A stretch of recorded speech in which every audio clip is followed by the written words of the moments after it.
And I'll probably, just to say, I was thinking of just putting out the audio, but I can, if you're happy with the video, I'll put that I'm out as super well. happy with the video. Yeah. Okay, great. Yeah. Fine. Okay, welcome to the Fairy Whispering Podcast as we move into the arms of magical Mabon, the autumn equinox here in the Northern Hemisphere.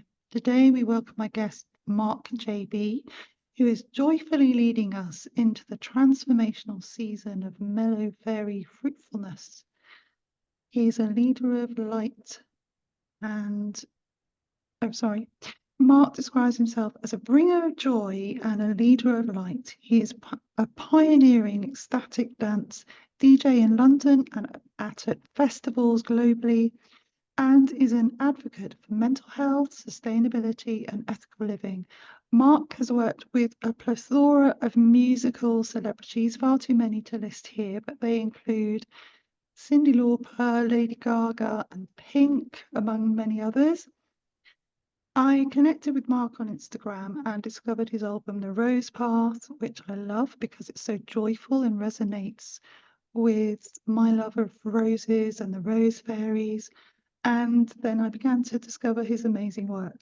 So join us today as we explore Marc's passion for ecstatic dance DJing, community building, and his mission to initiate positive social change through creative projects. Welcome, Marc. Hi, Claire. Lovely to meet Hi. you. So that's a long rambling introduction to Yay, you. rambling roses.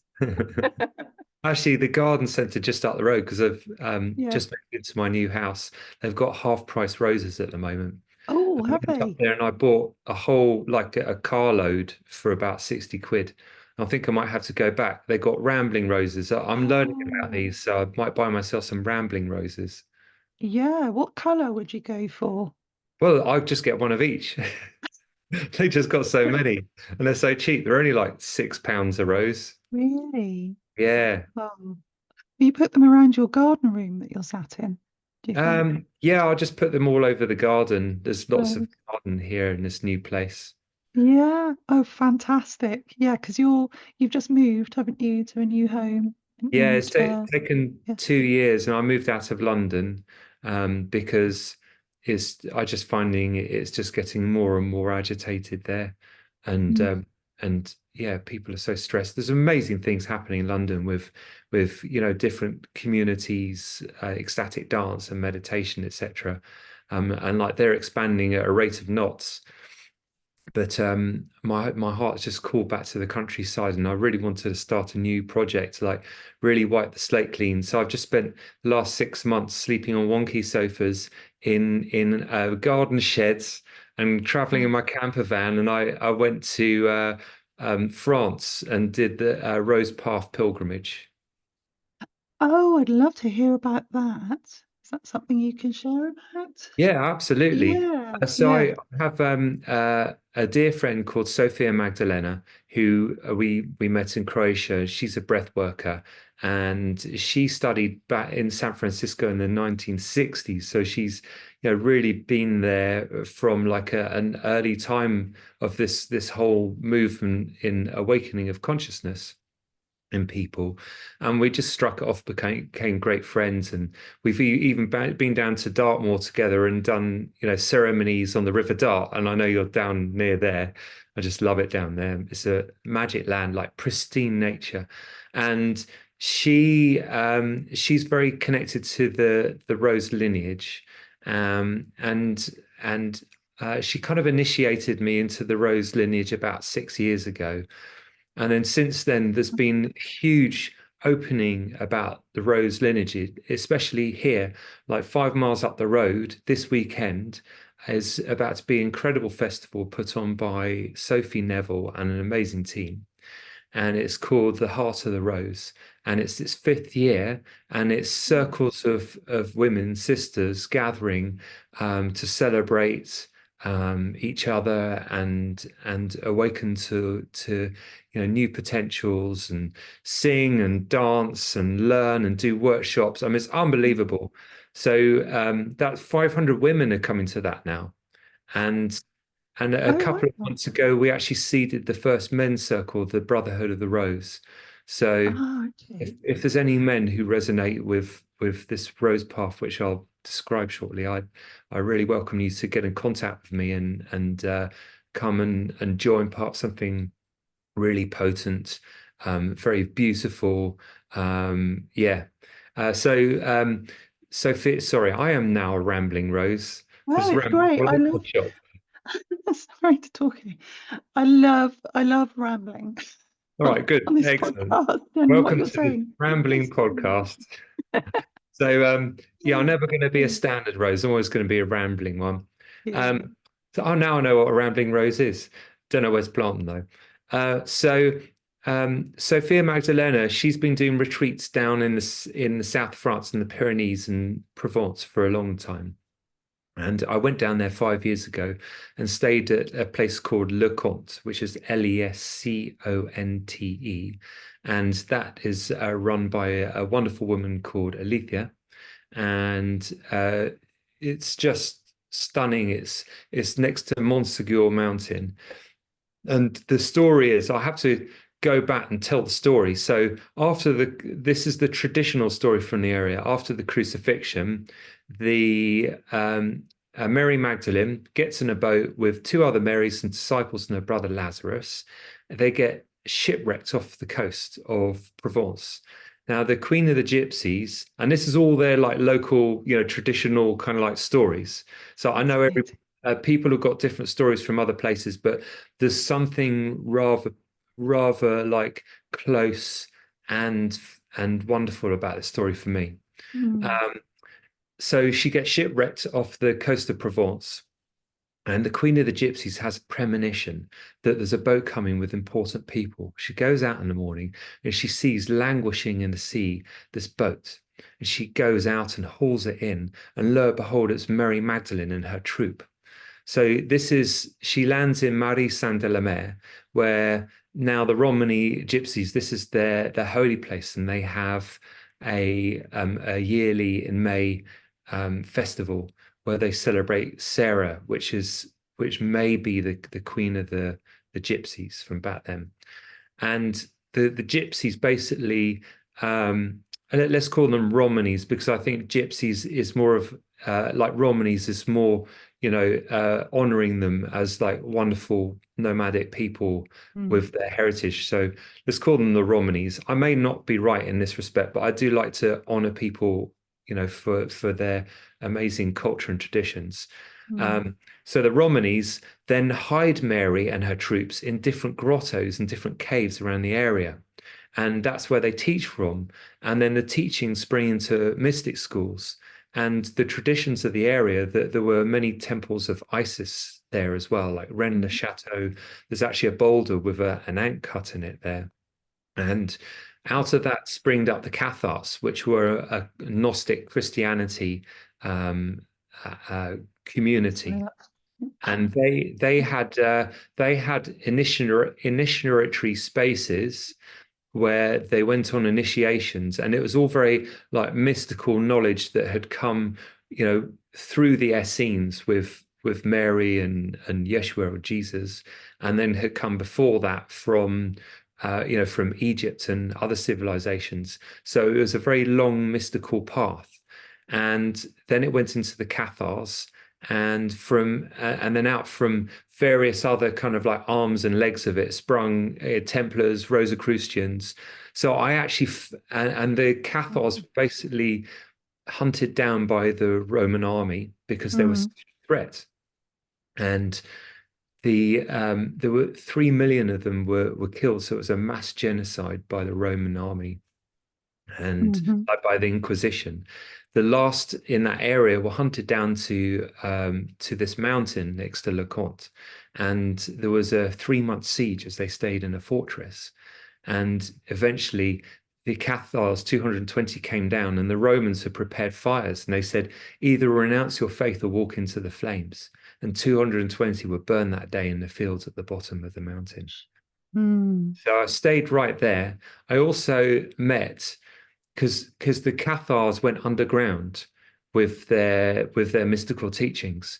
And there was a Cathar premonition that in 700 years, a certain holy tree for them would die and would come back to life, and it did. There was a horrible disease on it, and it all died, and it came back to life in 2021. So since Oh, then, wow. as far as I'm aware, the Cathars have been back, like teaching, and I actually met one of the main people holding the torch for them, and I stayed with them, and they Oh, put me into their initiation spaces as well. So it wow. was quite an incredible journey. I also went down to I went to Marie-sur-la-Mer, where they arrived by boat, and I eventually went to Provence to Maxime Saint-Baume, where Mary Magdalene's bones are in the crypt. It's like a skull, but there's her grotto up in a mountain. I went there.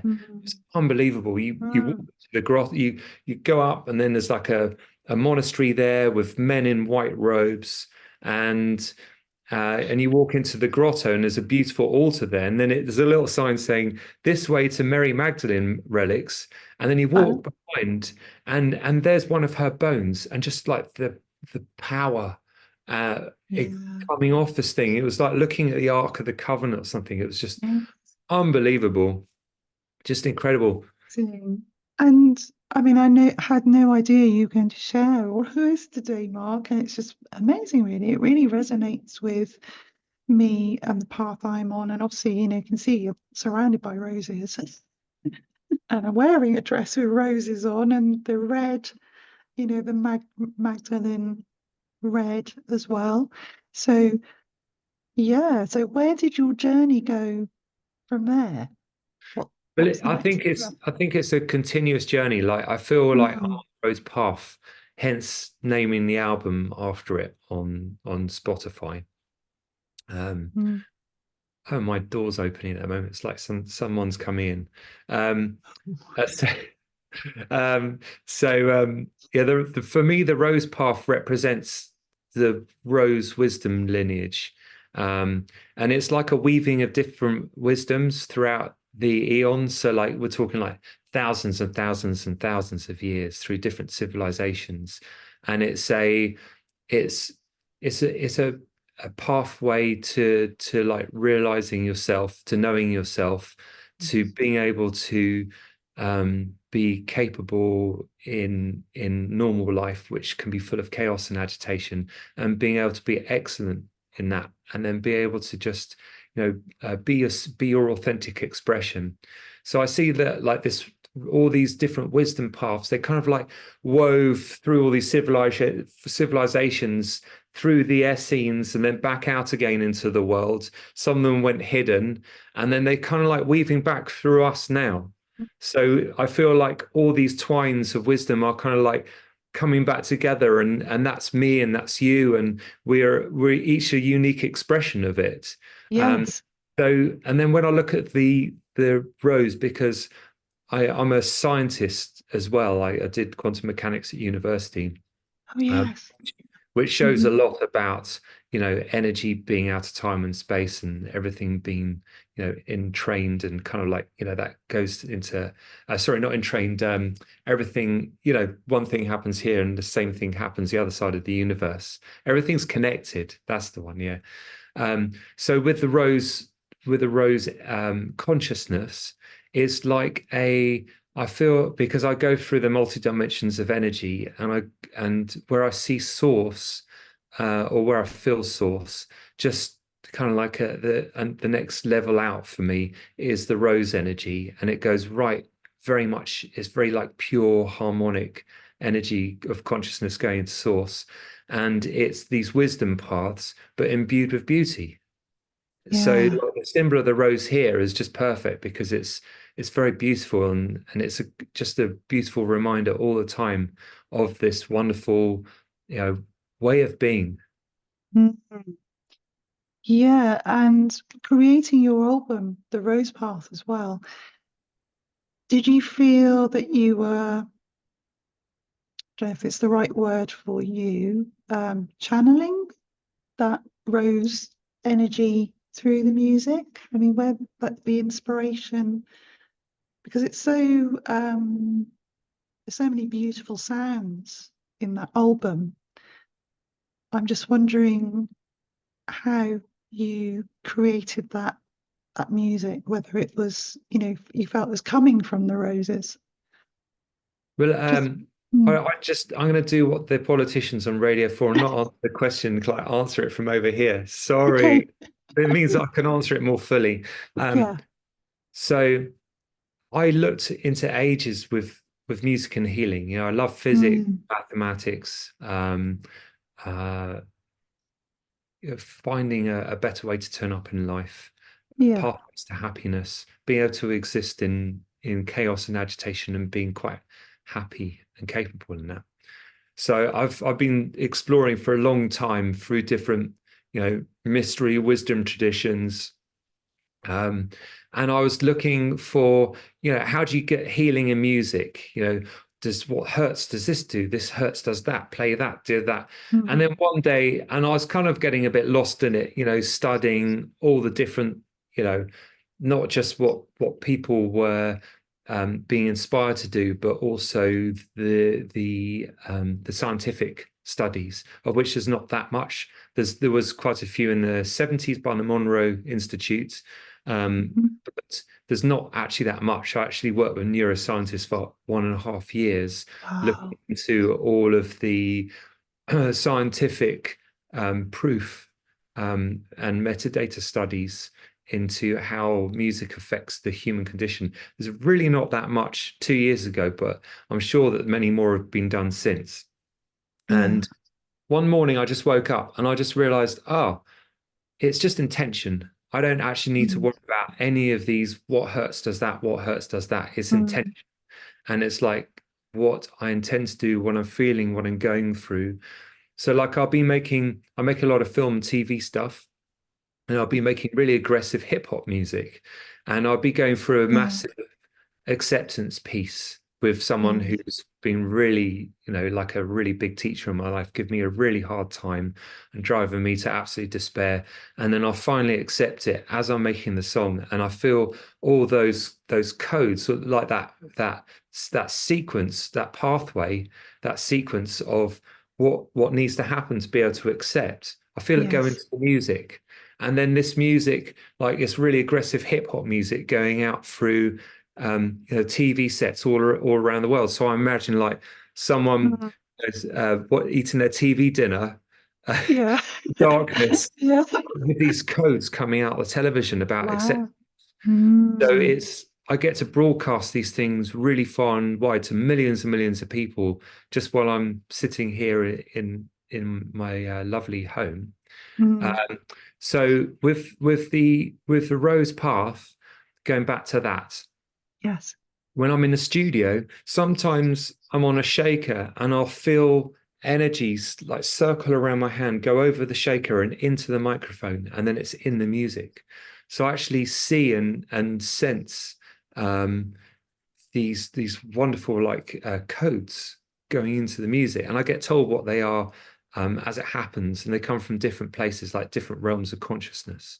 So they yeah, get so music is very special because it it's a vibrational pattern that can actually it's like the tip of the iceberg in our mm, in like the 3D world. It's just what you're hearing in your ears, and it's moving, all the tiny little hairs in your cochlea, whatever it's called, and it goes into your brain. So it's a mechanical vibration, but that is just the tip of the iceberg, because everybody could probably agree with me that a music has an emotional effect on them, mm, far beyond the mechanical vibrations of their ears. And like, how do you describe that? How is it that music connects so deep? Um, so with the Rose mm, Path, I was inspired by various things. I was inspired by the Rose Path. I was inspired mm, by nature. So the first song is called Earth Song, and I created the song using no electronic instruments, but making it like I would design a house music song. So ah, so it's like a shamanic drum making the kick drum, boom, boom, ba-dum, mm, Birdum, but like that, and like like chapakas and all these lovely world instruments. I've got about 400 world instruments, Yeah.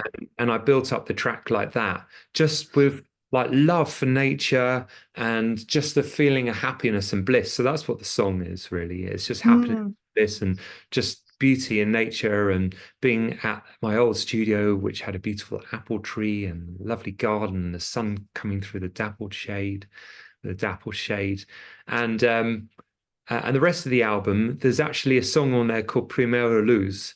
Mm. And I have some wonderful friends who are Peruvian shamans. Mm. He's Peruvian shaman. She's a half English Indian. And I invited him to come around and stay at my house for 2 weeks, because I always invite all these amazing people. I've had like the Siberian shamans, the German Agni clan. I've had Thing.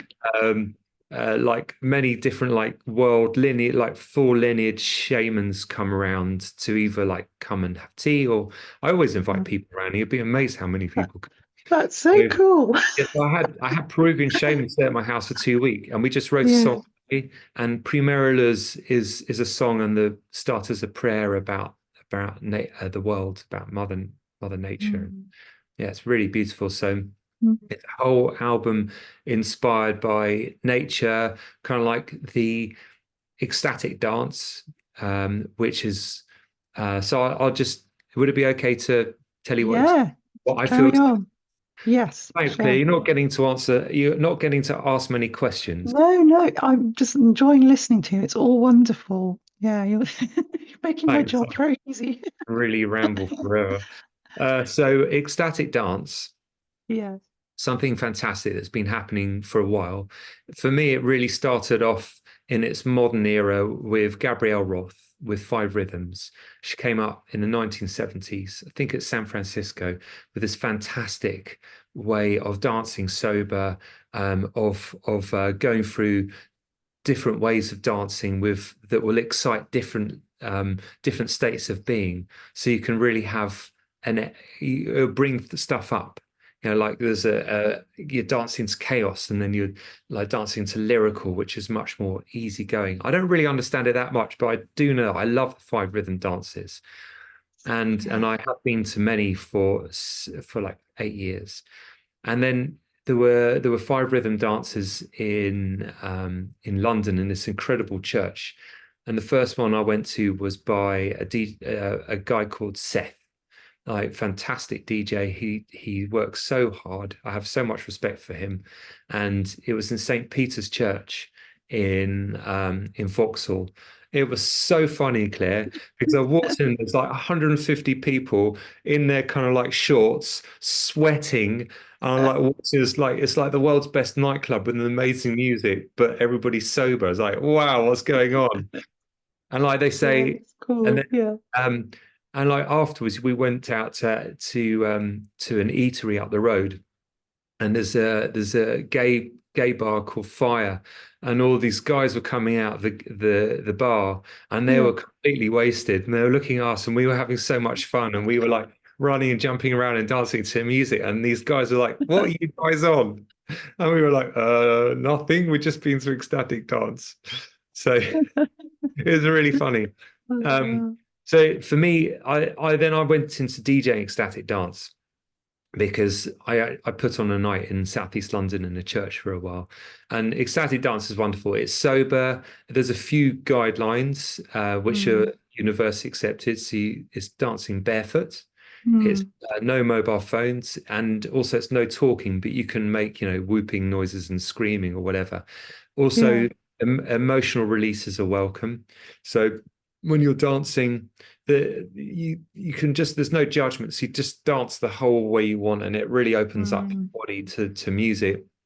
Also, Yeah. rather than, if you feel uncomfortable with a song, rather than leaving the dance floor, just stick around and see what it brings up, because that's the real magic. So it's like Yeah. for me, it's like an emptying, and it's just moving through all the really awkward stuff in life, all the uncomfortable stuff. You actually feel like you're dancing through it, and you just feel so Mm. embodied, like in your body, and like happy and grounded at the end. And then there's so many lovely people there. It's just a great community. So I'm passionate about DJing at Ecstatic Dance. So going back to the Rose album, it was also for Ecstatic Dance, and I was so lucky that I got it signed up to a record label called Rasueno, which is made by this lovely and very fantastic pioneer called Mose, Mose, and do Oh, check yeah. out his music on Spotify. He's a real pioneer of ecstatic dance from Guatemala. He tours the world. I've met him at festivals, and we kind of like chat about music projects, and he's signed up a whole bunch of my music to his record label, which is wonderful because it kind of drops into the middle of ecstatic dance ceremony, like especially cacao ceremony community across the world. Amazing. And one of my, well, my absolute favorite track is Roses in the Wind. It's Oh, just, oh, I love it. It's that for me, talking about emotional landscape, um, creating it for me, that is just optimum emotional landscape for me. I know this resonates with different people, different ways, but it's so uplifting and beautiful. It's just oh, such a thank you so journey. much. Yeah, This yeah. is my beautiful friend Gayatri. Uh, She's a wonderful, powerful woman, and very funny as well. And I invited her to come around and collaborate on a song with me. mm, And she bought a whole bunch of instruments, so we just created that in a day. And there was a storm outside, and we invited in the all the rose energies at the beginning. So we did that song as part of a ceremony. yeah. So I resonate with the wind, the sylphs, and talking about my personal expression with all things fairy. I really connect with fairies through the wind and all of those elemental energies. So I love the title. I love the song embodies, yeah, the title really. It's got that wonderful elemental energy to it. Yeah. Thank you. We were even drinking rose cacao. Were you? Yeah, Oh my gosh. beautiful. Love drinking rose. Oh wow. I'm just going to walk around the garden here picking roses. Would you? Yeah. I've got fish, koi Mm, carp outside, and I haven't fed them yet.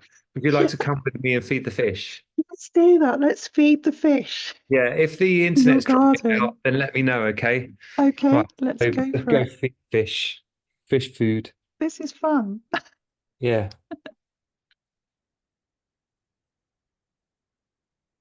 Are you still there, Claire? Yeah, I'm still here. Fantastic. Right, okay. Oh, Tell look at me, this can pond. you see the Wow. fish?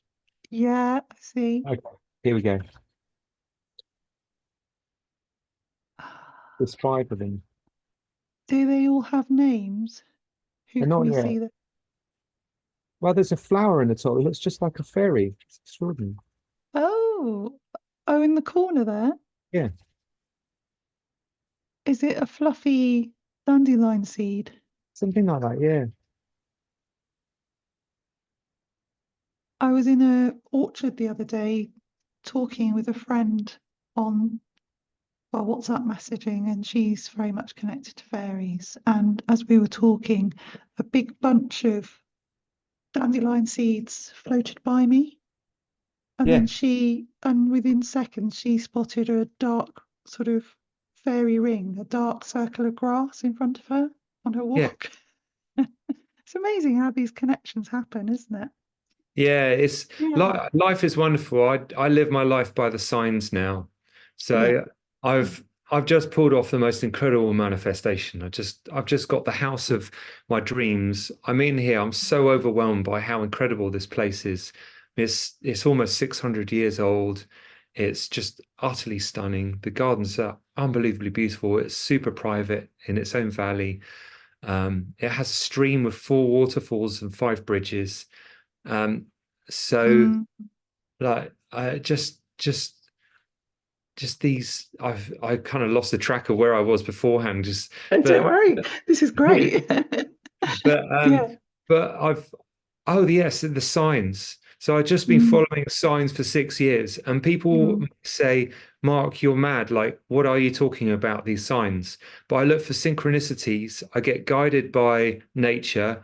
I look at things and they literally guide me all the way. I don't make up my own mind, or very rarely do I actually have a stark free will choice. I just go by the inner guidance. It's like a mm, magnetic pull to things. And I see mm, signs everywhere in nature. And maybe it's like the dance of the water, of the sun off the water, or a leaf on the ground, or something like that.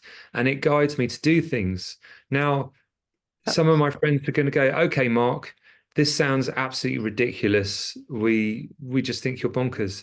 But I tell them, come around my house and come and see what I've manifested from where I've been, and you'll see yeah, that it works. Like I've actually yeah, achieved, like, well, I haven't achieved it. I've done mm, nothing.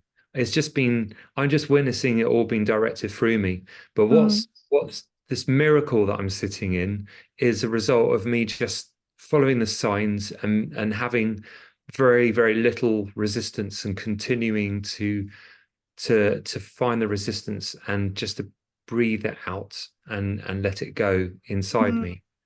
And that's it. Like, and I'm so excited, Claire, because now I realize that I can manifest to this level by following the signs. I mm, have complete unknowing about what's next, but I feel that it's going to be huge. So I'm just like completely, it's not even like case being open. It's just that I just living in this wonderful state of wonderment about and nice. excitement about seeing the unknown crystallize into the next step forwards, and what magic's going to be there. Yeah, that's it. I've spoken to other guests that are coming up in my new season who have manifested amazing things, and I've worked with manifestation in my training as a life coach and meditation teacher. So I understand, and I also look out for signs. There's certain signs that I recognize and think, oh, that's interesting, and seeing that. Um, and it always, by following them, it always leads you, like you say, to the most sort of highest, the place for your highest good, isn't it? That's the Yeah, way I see it anyway. But yeah, I spoke to a guest um, in the US who's coming up, and Shauna, and she manifested a home through basically going and talking to nature regularly every week for a year. She went and said, I want this particular house, this place to live for me and my family. And she manifested it. And, just after a year of doing that, going and talking to this tree every day or every week.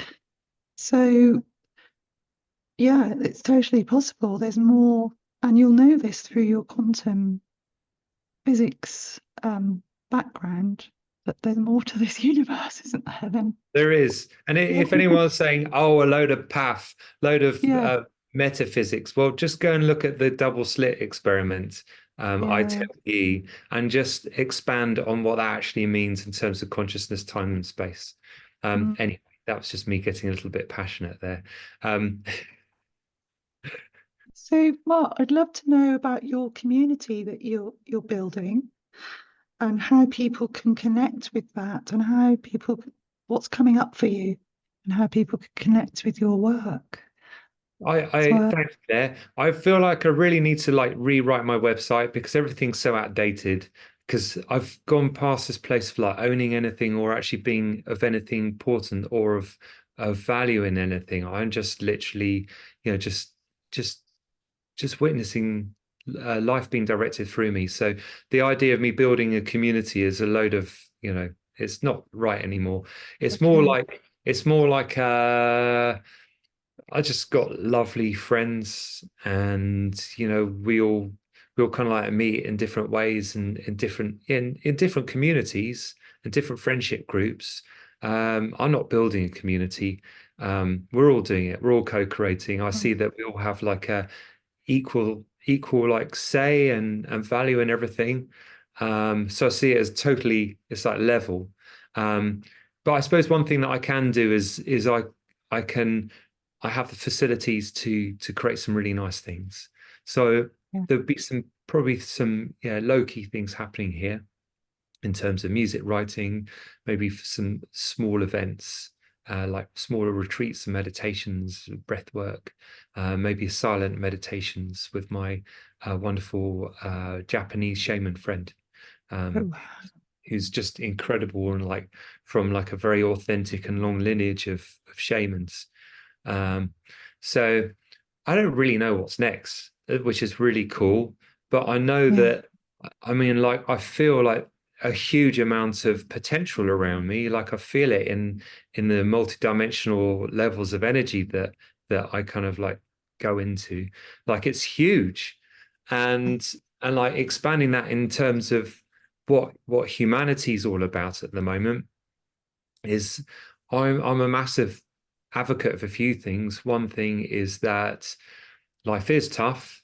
There is, it can be really difficult and challenging, and there is a lot of sadness and grief. And I'm a firm believer. I don't actually believe many things, but this is actually don't believe anything. But this is one thing I know, is that a really healthy way to be is to embrace all the darkness, embrace all of our personal traits that can be darkness as well. And they don't have to be expressed, but our gift is that they give us understanding for everything else. And they broaden the width of life and embrace the sadness and embrace the grief so that when we meet brother or sister or non-gender person, or other gender person, and we look in their eyes, we can meet them in that grief and meet them in the sadness. And I think that's one of the biggest gifts of being human, is to meet another person in their sadness and just be able to meet them there is like the one most wonderful thing. Mm. Um, so like embracing the shadows and bringing them into life so that we can understand, and also we can, rather than being afraid that something's going to happen in the world, we're like, okay, anything can happen in the world, but we still choose to wake up and be capable, to be um, loving and kind, and Yes. express, uh, express ourselves in a benevolent way, Mm. which is helpful for people, not about rescuing people. Let people get on with their own stuff, but be Mhm. here to help when people ask. Um, so I just see that there's so many of us now, Claire. There are so many. Yeah. I know thousands of people. I've taught so many people, and with there's such potential with us individually, and when we come together, we are, exponentially more potential. And the world, it looks more and more dismal and chaotic and agitated because as the old world is choking and Mm. starving for oxygen, and failing to get to basically harvest the energy that it needs from people's sadness and agitation, it's like a wrist hold that it has to Yeah. hold tighter and tighter until people go, oh, that hurts, and Mm. they come and join us. Like I feel so fortunate that Yeah. we have been doing it for a while. Like I just got a wake up call about 20 years ago. Um, and I've been doing this for 20 years. I still feel so fortunate that I'm here now, Mm. with this kind of like awareness of myself, of how I fit into the world, all of its light and darkness, its shadows and its beauty, and our part in what's happening now. Because I honestly feel that as a soul, it was like massive long queues to come and have this experience of Mm. humanity. Mhm. And I don't know what we did, Claire, but we got ourselves a ticket to the big one. This is it. This is the greatest This show is on it. life. Yeah. I mean, like Yeah. think about it. Most of the great genres have ever been made in music have been made Yeah. in our lifetimes. Now it's got Hmm. stuck up its own bottom, and nothing really new is coming out. Uh, 'Cause it's all based upon the main patterns. And I've spoken to many people, and many people agree on this. Some people don't, of course, and maybe some people feel triggered about that. But I take full responsibility for that. Um, yeah. we've seen like the information age, the digital age, the social media age. We're about to see the AI age. We're Yeah. literally here for the greatest show on earth. And Yeah. like it's so simple. For me, it's so simple. It's just we turn up to every day wake up and just become the best versions of ourselves. That's Mm. it. There's no need to fix anyone or fix anyone. Um, Follow the signs, be the best version of ourselves. And by being that, we create these immensely powerful ripples going out into our friends, Yeah. family, communities, and into the world that people go, well, I see that Mark and Claire have a big smile on their face. Why is this? Let's knock on their door and ask them if they're open for a cup of tea. So so I feel this is how the magic happens. And Mm. then more and more people are coming to ecstatic dances all over the world. There used to be Mm. one event a week 6 years ago. Now there's six events a night in London at times. That's Like I amazing. see people have to work because the rents are extortionate, Yeah. and people are going back into governments, education system, legal system with this new like wonderful awareness about themselves Mm. and Mm. about life and about healthy living, healthy beneficial living for a personal Yes. responsibility. And I see it's like Christmas lights coming in inside the government, Christmas lights coming inside schools, and yet I feel like this massive change is not some kind of like vast, like Yeah. it's not mighty Thor's hammer. I feel like it's a beautiful process of people coming alive and Mm. going out there and becoming a new version of themselves that creates ripples going through systems. So I feel like it's a nice kind way that the world's waking up. But as more and more of us figure it out, and just to say at this point, I'm really, really open to sharing all this. I found many, many pathways into happiness from like how I felt like the ultimate sadness of humanity and depression and feelings of suicide, which I had about 4 years ago, and feelings that I don't belong, Mm. that I don't connect. I feel like there's a possibility of such beautiful connection with myself, people, and nature, and I never had it. And I felt, how can I be living in this like grey slab of a meat sack, and Mm. like be feeling so cut off? But I found Mhm. it now. I've actually found it, and as my as my resistance goes, my sensitivity heightens. And I've got all Yeah. these wonderful tools which I'd love to share with people.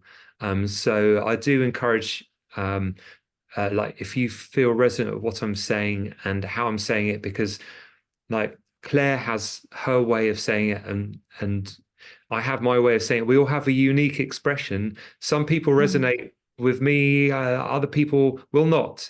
And that's super cool. But if you really resonate with you, please send me a message somewhere. You'll find me, Marc JB, MARC, then JB. You can find me as DJ Marc JB on Instagram. Um, and send me a message. I'd love to connect.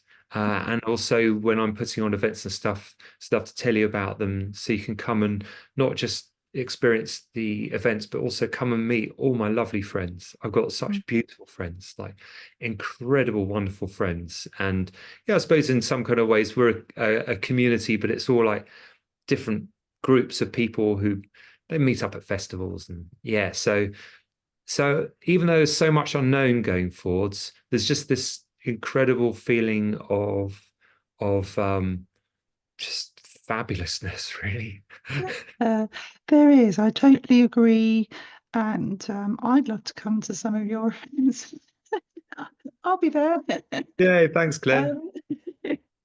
um, yeah, I feel through this podcast that, which is growing, and the feedback I've had is that people get some inspiration, something that changes their mindset in some way, a positive way, through guests like yourself, Mark, coming on, and through what's shared here. So if we can all do our bit, like you're saying, we're all these little points of light, dewdrops on the roses, aren't we? Oh, lovely. I love that. That's beautiful. Oh, Yeah, dewdrops on the rambling roses. yeah. We can all bring that. part of that message through to people that, like you say, when they go back to work or wherever they are, whatever they're involved in, hopefully that will then move through to the people that they're dealing with and their lives for, in some way. Yeah. Yeah. So thanks for your time. It's been wonderful speaking with you, Mark, today, It's a and I pleasure, really Claire. appreciate speaking with you. The time has just flown by, hasn't it? Always does. Yeah. Um, Yeah, have you visited Pixie's Cave on Sheep's Tour? I have. Oh, I Yeah. love that place. It's so magical. Yeah. Oh my That's, goodness. And all that you go in there, all the little trinkets that people leave. oh, it's so sweet. Well, Yeah. look, to be honest, last time I was there, which was a couple of years ago, I couldn't actually get in there. Really? Maybe one of the rocks has shifted. Here's a bit of a clamber. I was like reading instructions, like you had to go backwards or, Yeah. but the magical thing was because I'm writing a book about pixies at the moment. Yeah, so I've actually finished it. I'm just editing it. Um, when I turned up, there's a grandfather there with his two grandchildren, and they were only like, I don't know, 4 and 5, something like that. And they were able to run in and out the cave really easily. They were pixie sized.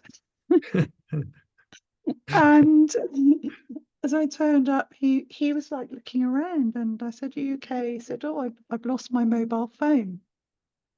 And so I said, "Well, I'll try ringing it for you." So, but you know, there was no, you couldn't hear it ringing anywhere. And I said, "Well, did you leave a gift? Because there's a tradition. Did you know there's a tradition with that cave that if you visit, you have to leave something for the pixies?" And I said, "Did you leave something for the pixies?" He said, "No." I said, "Oh, why are you taking your phone?"